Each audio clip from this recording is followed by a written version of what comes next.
All right, so it's it's not the hardest thing in the world to create a short story that has a beginning, a middle, and end, or a story about your own life that has those key elements.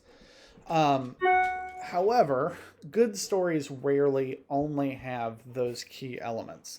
If you think about most stories, they're going to have a lot of characters, or at least enough characters that are challenging to our protagonist that add something, right? Because when we have a character, not only do they help us understand a little bit more about the world, help us understand a little bit more about how our protagonist has relationships, but we also kind of get moments of insight about our protagonist, right? The way that they speak to other people helps us to understand who they are.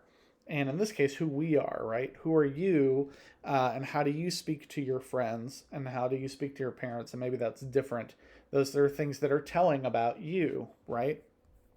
And if we think about most stories, if I think about like an action story, for example, the hero always needs a sidekick, right? Shrek needs Donkey. Don Quixote needs Sancho Panza because as they're going on the trip, they have to have somebody to talk to. It's kind of boring to watch one person just walk somewhere. So we need that, right? And that creates some kind of friction and something new. So is that friend supportive as you're going through something difficult? Is that friend not supportive, right? Does that become where the real story is? That there's a conflict because one of your friends wasn't being supportive. This is why we create characters and create characterization. So as we're reading this David Sedaris piece, um, who's the force? Who's the character that's pushing against Sedaris? Well, it's not Greg Sakis, right? Greg Sakis is kind of the symptom of the larger disease, which is he has a very bad relationship with his father. And we can ask these types of questions like, is his relationship with his father much better now than it was when he was a kid, right?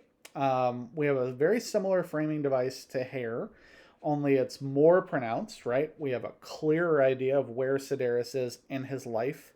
He actually gives us an age, right? Versus when the story takes place. But I also want us to take account of the other characters in the story, right? Sedaris is able to show us a lot of relationships through very small interactions. Think about the interaction with his sisters. We're going to talk about that one. Think about the interaction with Donny Osmond, right? There's an interaction there, even though he doesn't ever talk to him. And how is this person being created, right? I'll give you an even bigger question or a better question to ask. The Donny Osmond in real life, which you have no real reason to know, you just need to know he was a popular singer. Is he the same as the Donny Osmond as portrayed in this story? Well, of course not, because Sedaris never met the real Donny Osmond and didn't have a real relationship with him. Instead, he has this kind of made up relationship with him. So, how does he do that? That's the big question we're going to ask as we read through the story. How does he create these relationships? And what are some good examples of dialogue that are kind of brought out through these relationships?